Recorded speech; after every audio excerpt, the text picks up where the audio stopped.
Bueno, ahora, aunque los síntomas son cognitivos, ¿no? Por eso son trastornos neurocognitivos o demencias, al estarse afectando el cerebro y estar tan interconectado, pues es difícil que las personas con un trastorno neurocognitivo o demencia no cursen con otros síntomas psiquiátricos, ¿no? Entonces, puede haber otro tipo de sintomatología psiquiátrica como apatía, depresión, ansiedad, agresión, agitación o incluso, como el tema anterior, cursar con psicosis. Aquí hablamos que los trastornos neurocognitivos no son trastornos psicóticos, pero se pueden agravar y complicar manifestando psicosis.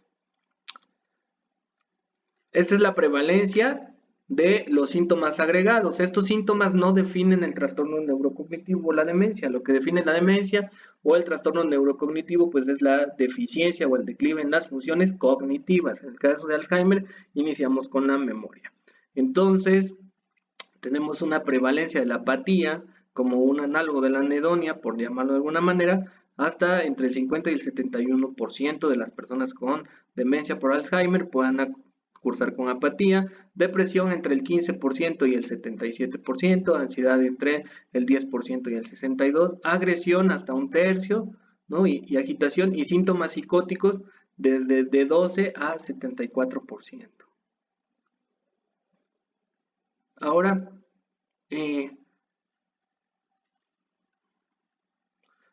tenemos que las lesiones que se dan a nivel cerebral de, en las neuronas en la enfermedad de Alzheimer son estas dos que se llaman placas seniles o placas neuríticas y otros que se llaman ovillos neurofibrilares.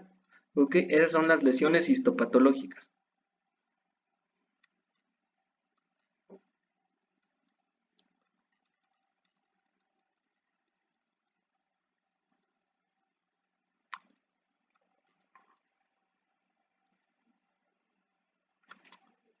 Oiga, profe, y entonces el diagnóstico se va a hacer hasta que observemos al microscopio las lesiones de las placas neuríticas y los ovillos neurofibrilares. Es correcto, alumno X. Sin embargo, no sé cuántas personas se dejarían biopsiar el cerebro. Así es que la toma de biopsia para analizar el corte histopatológico pues es poco probable. Entonces, el mejor momento para tomar la biopsia es cuando ya no estés con nosotros. Entonces, el diagnóstico definitivo se hace comúnmente en autopsia. Teóricamente se puede hacer en biopsia, pero las dificultades técnicas y el riesgo que se corre pues es muy importante, ¿no? Entonces, hasta aquí. Sin embargo, la clínica manda, ¿no? Entonces, la clínica nos va a ayudar. ¿Qué son las placas neuríticas? Las placas neurísticas es un cúmulo de una proteína que se llama beta amiloide y esto hace que se produzca degeneración celular porque al beta amiloide se le van pegando algunos astrocitos activados, fagocitos o cualquier otra proteína se va pegando y va haciendo que el amiloide se vaya acumulando, acumulando, acumulando. Se cree que puede ser un bajo aclaramiento, o sea, una dificultad en el proceso de degradación del beta amiloide o que haya una sobreproducción. Y la otra parte es eh, los ovillos neurofibrilares. ¿Ok? Bueno, los ovillos neurofibrilares vienen de una proteína que se llama proteína tau, que se encuentra en microtúbulos de las neuronas. Esta proteína se hiperfosforila, hiperfosforila, hiperfosforila, hiperfosforila. Ay, digo, bueno, ya hasta ahí se hiperfosforila y se agrega filamentos uno sobre otro formando un ovillo, o sea, una madeja.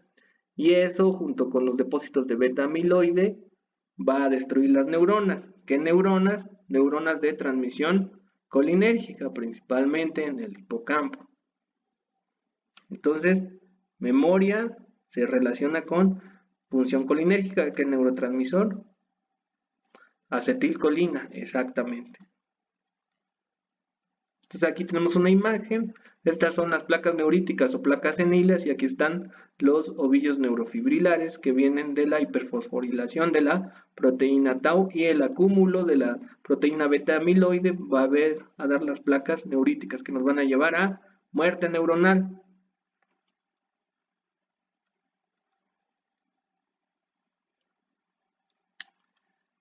La demencia por enfermedad de Alzheimer o trastorno neurocognitivo por enfermedad de Alzheimer tiene una media de supervivencia de 11.8 años.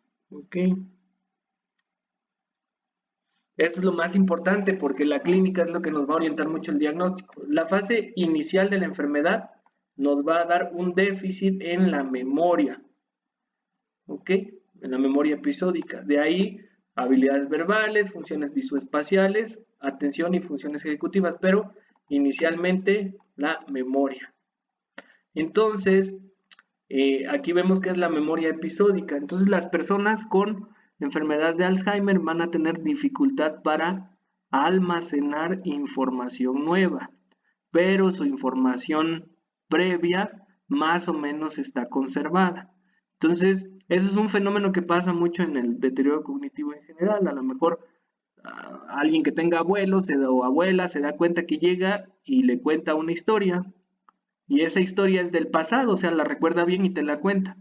Y ya la siguiente domingo vuelves a visitar a tu abuela y no se acuerda que ya te contó esa historia, pero de la historia sí se acuerda, entonces te la vuelve a contar. Más o menos así es aquí, ¿no? La memoria nueva, la adquisición de nueva información se dificulta, pero la información vieja todavía está consolidada.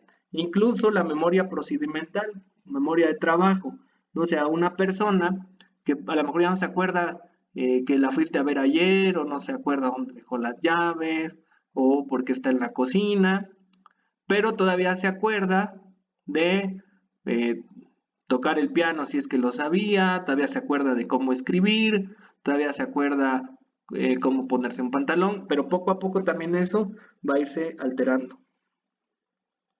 Y entonces vamos a tener desde un déficit único hasta un déficit múltiple.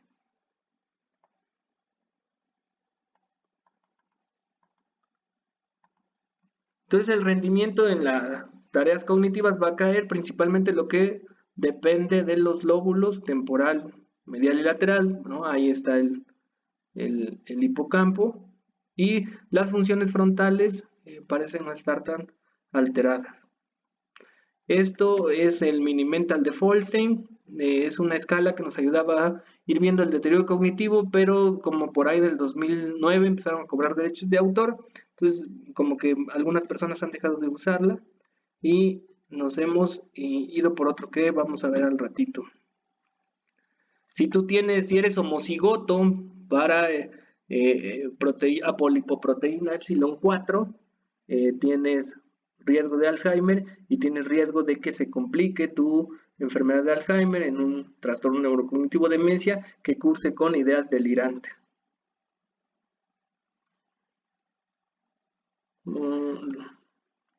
Entonces, si no podemos andar biopsiando ni a los cerebros ni estar esperando hasta que pase a mejor vida el paciente, pues tenemos que hacer usos de la clínica. Los criterios pues son distintos de acuerdo a quien esté revisando la demencia de Alzheimer. Nosotros los psiquiatras nos valoraremos de acuerdo a los criterios del DSM-5, algunos todavía los criterios del DSM-4 que están en consonancia con la CIE-10, ¿no? A lo mejor los neurólogos le hacen caso a otros criterios, pero que al final son los mismos. Y podemos aplicar instrumentos de tamizaje. Estos son los criterios para cualquier demencia que prácticamente son análogos a la primera diapositiva que vimos donde vienen los criterios para un trastorno neurocognitivo, ¿no? Entonces, declive progresivo en dos o más áreas de la cognición como memoria, lenguaje, funciones ejecutivas, función visoespacial, praxias, cambios en la personalidad. Luego, dos, los déficits cognitivos interfieren con el funcionamiento, representan un declive de un nivel de funcionamiento previo, no se deben a delirium o a otra enfermedad psiquiátrica y se han establecido usando la historia clínica del paciente y corroborada por un informante y una evaluación o una valoración cognitiva objetiva. Esos son los criterios de la CIE-10 del lado izquierdo y del lado derecho son los criterios del DSM-4. Entonces, aquí dice que es el deterioro inicial es en la memoria, más si es problemas de la memoria, pues nos podemos acordar con las A's, entonces será amnesia. más afasia, apraxia, agnosia y alteraciones de las funciones ejecutivas.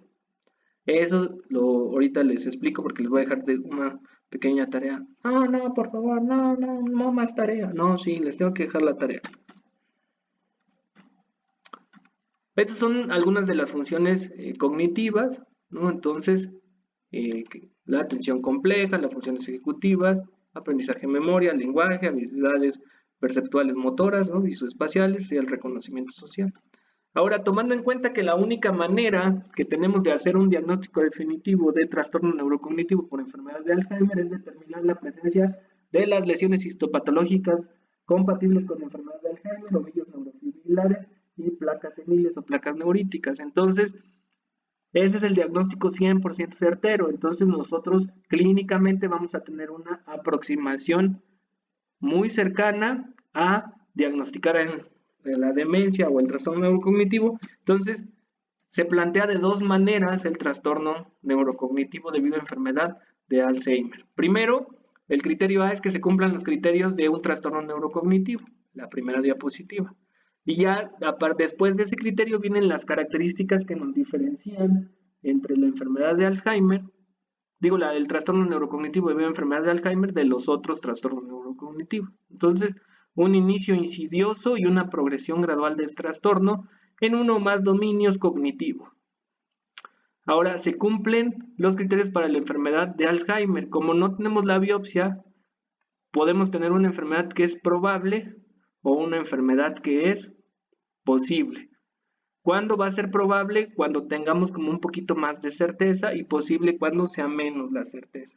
Entonces, para que sea probable, debe de aparecer algo de alguna de estas cosas. Evidencias de una mutación genética causante de la enfermedad de Alzheimer, por ejemplo, ser portador homocigoto del alelo de la poliproteína epsilon 4. Evidencias claras de un declive de la memoria y del aprendizaje. Entonces, primero memoria, aprendizaje, o sea, información nueva y por lo menos de otro dominio cognitivo, ¿no? Como las praxias, la afasia, la agnosia. Y este declive es progresivo, gradual y constante. O sea, va así de bajadita, inclinado. Casi no hace mesetas, casi no baja, se estabiliza, baja, se estabiliza. No, eso es una meseta. Este va progresivamente bajando, bajando. Y no hay evidencias de que sea etiología mixta, porque pues, el hecho de que tengas trastorno neurocognitivo de Alzheimer, por enfermedad de Alzheimer, no te vacuna con que también tengas infartos cerebrales y también se afecte la función cognitiva.